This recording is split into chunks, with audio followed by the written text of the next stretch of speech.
And also to, to be able to contribute even to the well-being of other people, not only for themselves. And most of the time I've had people using this word interchangeably, mental health, and most of the people will think of mental health as mental illnesses. Yeah. But I want to say that when we talk of mental illnesses, these are the conditions that we say they are clinically significantly causing disturbances to an individual. They are conditions, if I may say, and they are illnesses. And just as we have physical conditions and situations, the same way, when we come to mental health, we also have conditions.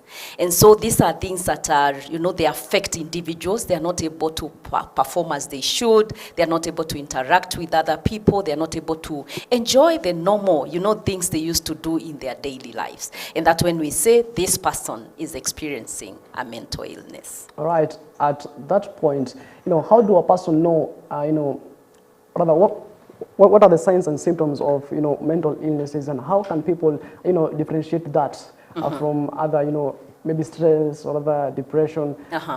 What are some of the signs and symptoms of mental illness? Okay, so the signs and symptoms, I'll say, because mental illnesses, they affect the emotions, they affect how people feel and how people behave. One of it, we can talk of this person who used to enjoy, doing their normal activities. You find that they are not able to do that anymore. And I'll say this, Martin, stresses of life can affect everyone. Yeah. And that doesn't necessarily mean that when one is going through some pressure, that person has a mental illness. Not necessarily so. But you'll find that the mental illnesses, we can talk of them if one has persistently experienced some of these things, that whereby you are so sad to an extent of, it has taken you like 2 weeks or so. You find someone is not able to do the normal things like taking a bath for like 2 weeks. You find someone is not able to enjoy sleep, or one is sleeping too much. See, people are not interacting. Someone is withdrawing from people. This person used to interact so well with people, but all of a sudden, could it be a workspace? This person is no longer interacting with anyone. They are withdrawing, they are isolating. These are some of the things to look at. And another thing that maybe this person was quite kempt, and all of a sudden they are looking so untidy. And you're wondering what has happened. And that time can also be, you find someone is in their deep, moment that they're just in their own space, and they don't want to be with anyone. So these are some of the things to look out. And also that extensive sadness. That extensive. Someone becomes so sad, you can find them just crying, and you wonder what is happening, and this person we've been just interacting. So I can say those are just some of very obvious signs and symptoms that one can be able to pick. Right, and from where you sit, how can mental illness affect, the daily life of a person, maybe in work and in relationships, of course, and in overall well-being? Good. Of course, if one is not well, Martin, just like any other condition, like if one is physically unwell, they cannot be able to do so much. So it is as well to this person who has mental illness. They will not be able to relate in their relationships. And there will be a lot of conflicts. And people misunderstand what could be happening with this person, not realizing that they are not at their best. When it comes to like in a workspace, they find there is a lot of conflict. People are not having, healthy working relationships. And it is like people are always pointing a finger to that person. They're not able to deliver their, what is expected of them. They're not able to meet even their deadlines. They're not able to be productive, so to say. In a community space, you find that these people don't want to interact and become, part of the people who are also supporting what is happening within a community. And sometimes we are so quick, if we don't realize that this person, they are not necessarily, isolating themselves, but they are experiencing a challenge that sometimes they don't know how to go about it. And also when it comes to their very own lives, they're not able to, they don't have that that energy that they may need to do what they must do. So you find their emotions also are everywhere. they are not settled. You know, they start even thinking of harming themselves, right, or even people around them. So someone who has mental illness can, you know, cause a lot of, you know, things around themselves, around the people that they are with, and even in their workspaces and other spaces of their influence. All right. And yes, what are some of, you know, the coping strategies that, you know, one can take, rather you recommend the coping strategies? Yeah. Wow, when we look at the coping strategies, even before we get to that point, I'll say to maybe this person who could be experiencing some of these things, because I'll say this, Martin, not all people who have or who go through a mental illness sometimes get to understand. They might not necessarily have that insight. But I'll say this, it's also important for one to be able to get to know, or even people who are around this kind of people experiencing mental illness, to tell what is happening and be able to see how to come in and support. Because I'll say this, for the coping strategies, it won't only require that individual, it also require people who are around this person to give the necessary support. But to this person maybe who have gone through the mental illness and they are aware of the same, then they can be able to apply some of the coping strategies. Like one, acknowledge this is the state I am in, and therefore I need to get to know how to go about this situation. And the first coping strategy will be, do I need to have somewhere I can be able to put down my thoughts? Because sometimes I say journaling and putting down your thoughts is like interacting with what you're feeling on a paper. And in that way, it is able to alleviate some form of weight and pain in the brain. And then the other thing is you can be able to engage in some physical exercises. That one helps a lot.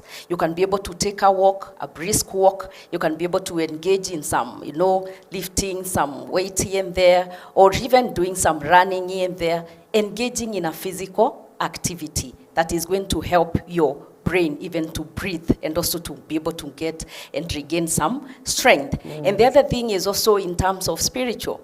If you are this person who has a community whereby you fellowship with other believers and, you know, you are engaging in a, you know, in a moment whereby you can also pray together and also interact in this way. Also, it is good to engage that way.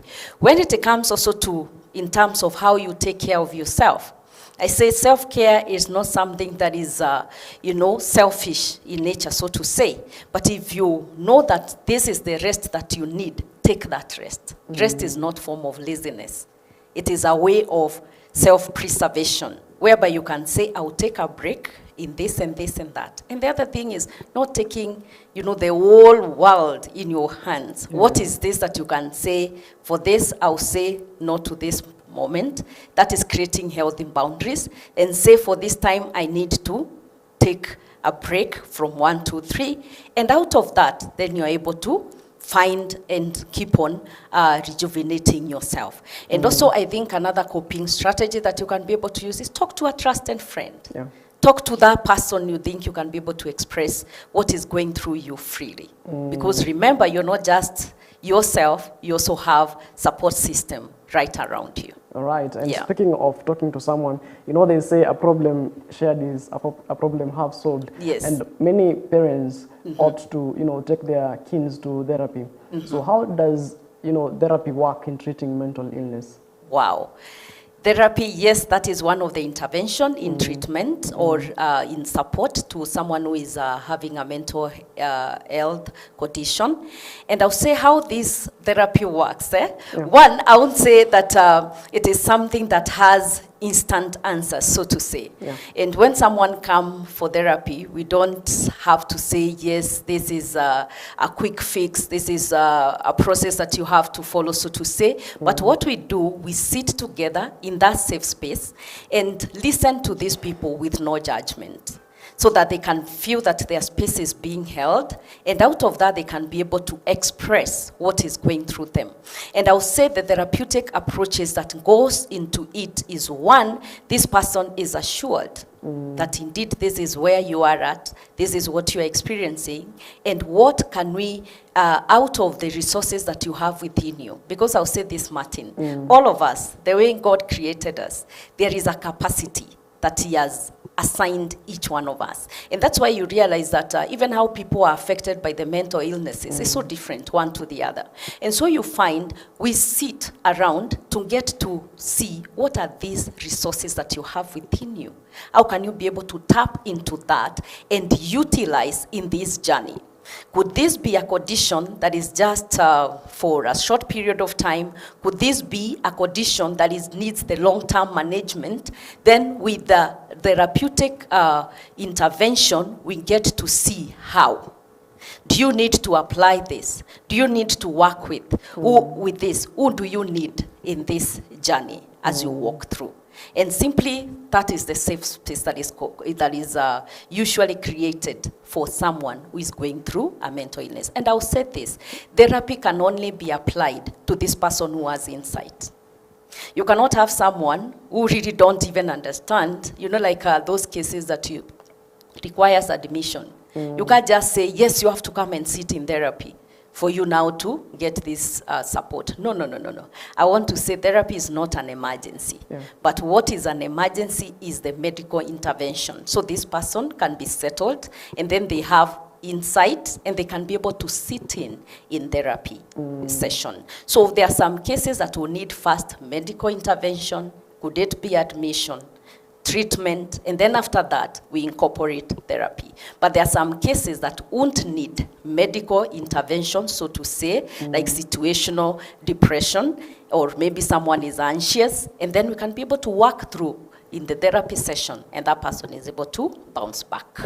Yes. All right. Now, speaking about, mental illness, some of the parents actually say, this mental illness is, is something from the Western side. And most of the parents see mental illness until, you take your kid to Mathare Hospital. So how can parents identify, mental illness in their children and teenagers? Yeah, especially at this age. Good. And that's a very interesting question, I must say, because we have seen many cases of mental health conditions missed out in teenagers.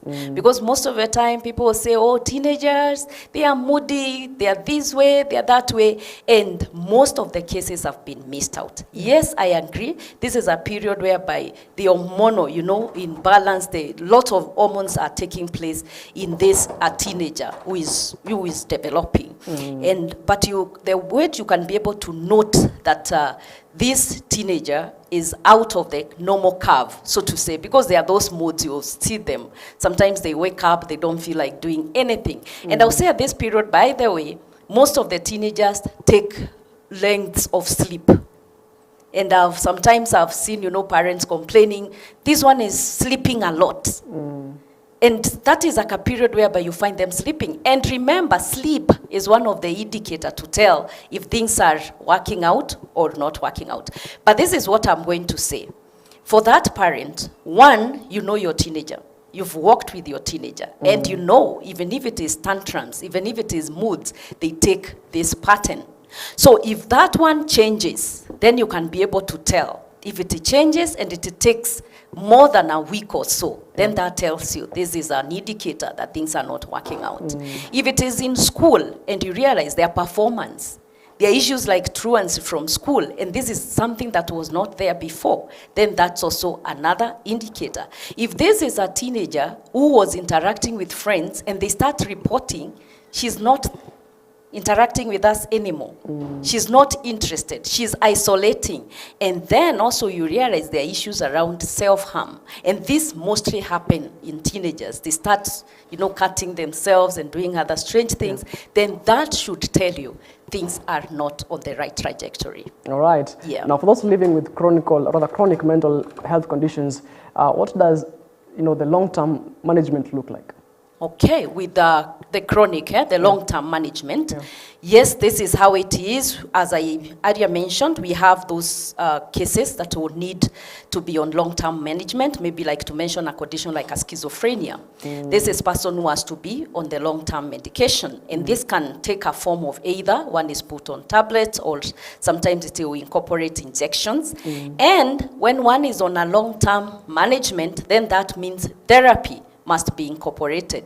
And therapy, this one includes also the family interventions and family therapy so that they can be able to get to understand why is our person being put on these medications for this long. And also for this individual to get to know I have to be on these medications if I have to function right. And I'll say this, Martin, those people who have mental health conditions and, you know, and I've interacted with some and I've worked with some of these people, even as, you know, working with doctors who even treat us. And they've been having these conditions and they're managing so well. I'll say this, because there have been lots of stigma and discrimination to these people who are experiencing or who are having these conditions. Where a person who has mental illness can as well live a productive life. They can go about their daily works. They can live productively, and also they can contribute to the community. And therefore, one of the things is to know we have to be people who are going to do away with stigma and discrimination for these people and become that support system so that we can allow them to thrive in their spaces. So therefore, one has to be put on these medications that are going to take this long period of time, and then therapy has to keep on, because they will keep on. I can imagine, I don't know, Martin, if I ask you, for how long have you ever taken maybe medications? Maybe let's start from there. Countable times. Countable time. Yeah. But for how the period that you took those medications? Maybe a month or so. A month or so. Yeah. Was it so easy for you? Not really. Not really. So the same way, when we talk of long-term medication, we're talking of this person who live with this medication the rest of their lives. And therefore, we need to incorporate support that should come from the family members, should come from the communities that we are in, from the systems that are around us, from the workspaces. We need also to have the employee assistant programs that can be able to keep on encouraging these people. So that is how it looks like. Long-term, it has to be as long as, unless God in his own ways just heal that person completely. All right, and from where you sit, how do you foresee the emerging trends in the mental illness field? And of course, some time back, you wouldn't tell someone that I'm sick, where mental health. Even if you told your parent that way, he or she will be like, as in at that time, mental illness wasn't that taken serious of. So from where you sit, how do you foresee the emerging trends in the mental health field? I'll start by saying, of course, not even just to see, but I've seen the emerging trends that we have in the mental health space. And I'll start by saying, especially the theme for this here, mental health. And October is the mental health month. It was access to services in catastrophes and emergencies. Yes? And that to me was awesome. And I'll say we really have the emerging trends. Like now we have the tele mental health services that were not there before. These days, if you don't feel like, Martin, you want to go out and meet those people, meet that therapist out there, at the access of your phone, you can be able to do that, and you can be able to book for a session. And you can be able to have a therapist who can be able to talk to you. We have also the interventions of, like the AI. These days someone can be able to check out and say, what do I do if I feel like this? What are the coping strategies? I am at this point, what do I do? Only that we realized there is a case that came out when there was a young one who was interacting with the, ChatGPT, and she ended up, dying by suicide. But we are seeing that by itself, it is helping people to know what are some of the things I can be able to do with myself if I'm experiencing 1, 2, 3 things.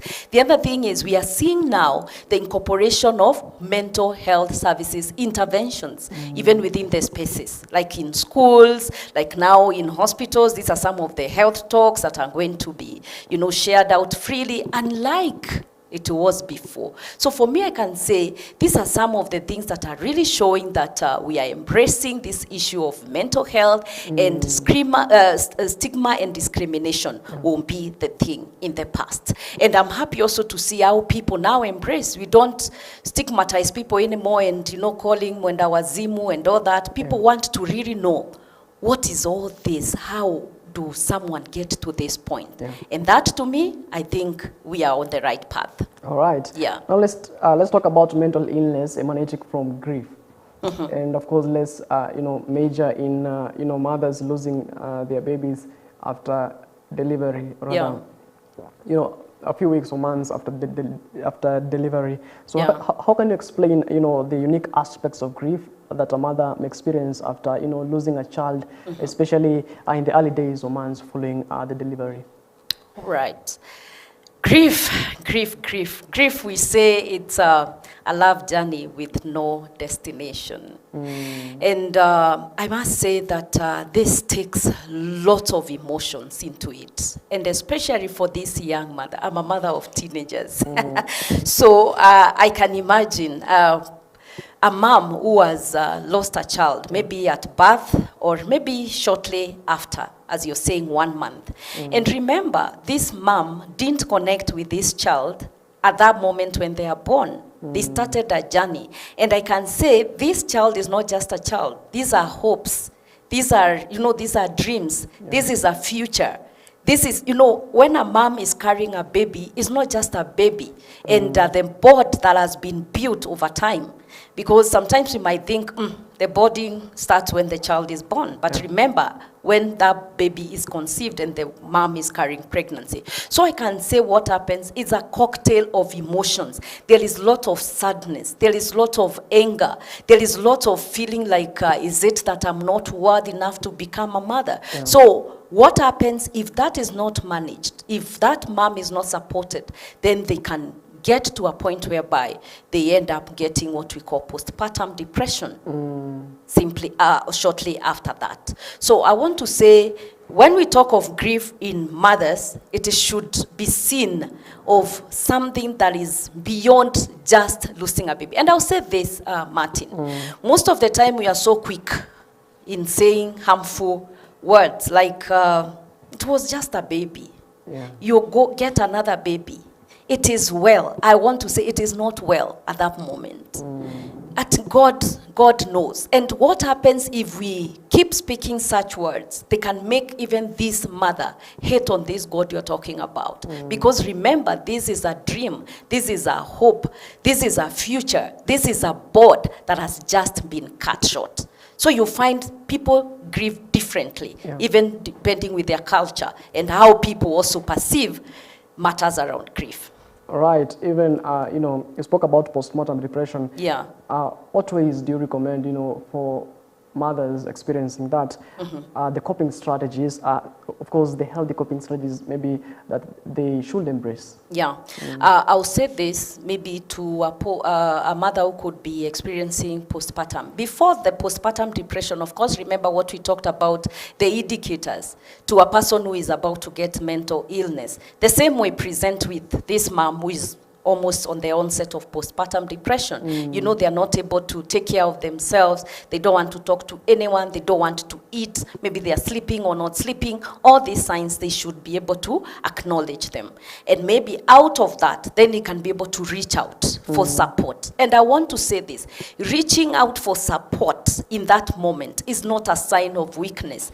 It takes lots of courage for someone really to be vulnerable to another person. So this mama should not feel like they are just alone. I want to say, can be able to reach out to a person. It can be either a trusted friend. It can be either maybe someone you look up to, your mentor. Can be that therapist. You can be able to seek professional help. You can be able to reach out to your spiritual leader. Don't just sit alone and allow this to swallow you up. There is support out there, and you can get that support. It can also be a family member and say this is what is happening. And maybe allow me, Martin, to mention a bit on that postpartum depression. It's also good as a mom, because we've been seeing several cases, and I remember there is a time we did a conversation around postpartum depression. It is good to get to understand yourself when you're carrying that baby. During and after. Before, during, and after. Before you conceive, how is the state of your mind? During that period and after. Because you find there are some people who can be depressed during the pregnancy or can be depressed after.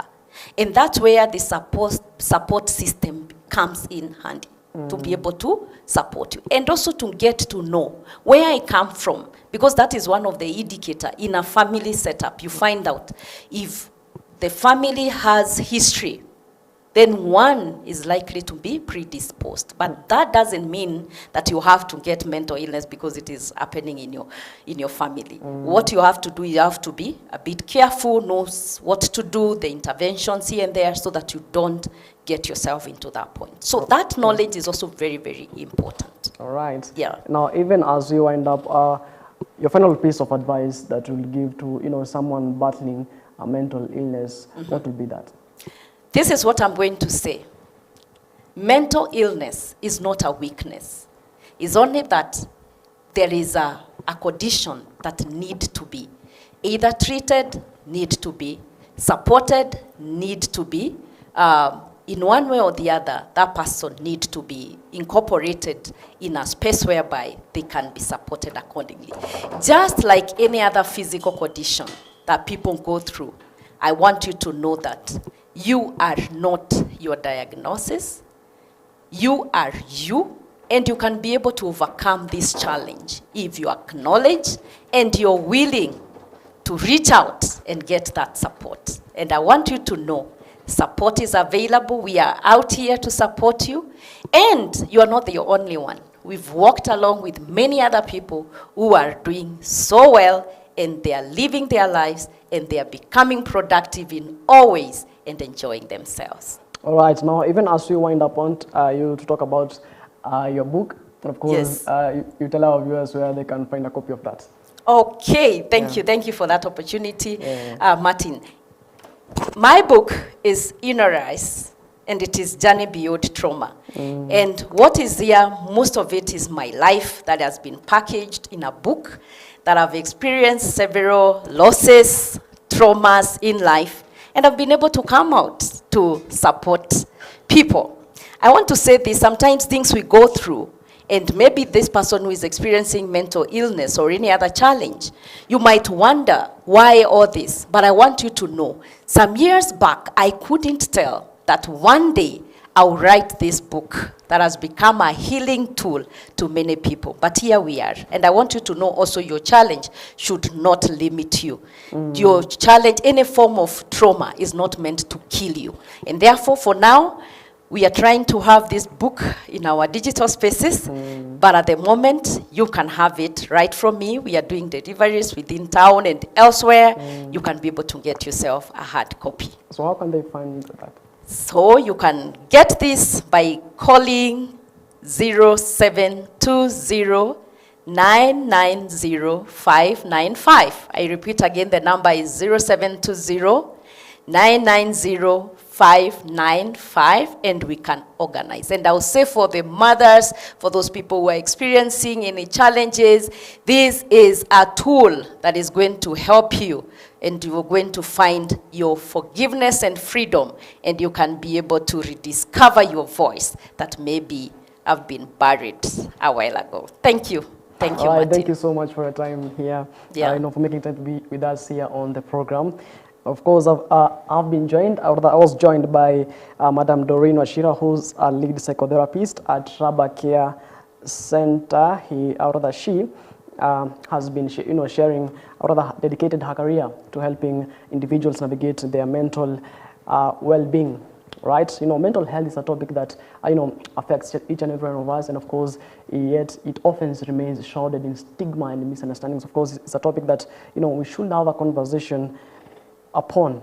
Right? Shall be having these episodes of these particular conversations on mental wellness. You've been watching Morning Live. My name is Martin Masharia. Many thanks, of course, keeping us company until this particular minute. Your Faith Today is a show that's coming to you up next in the top of the hour at 9 a.m. Many thanks, of course, keeping us company. And, of course, many thanks for your feedback here on Facebook. But you know, because of the interest of time, I won't be able to read them. But we do appreciate your feedback here on the program. My name is Martin Masharia once again. Do have yourself a lovely day.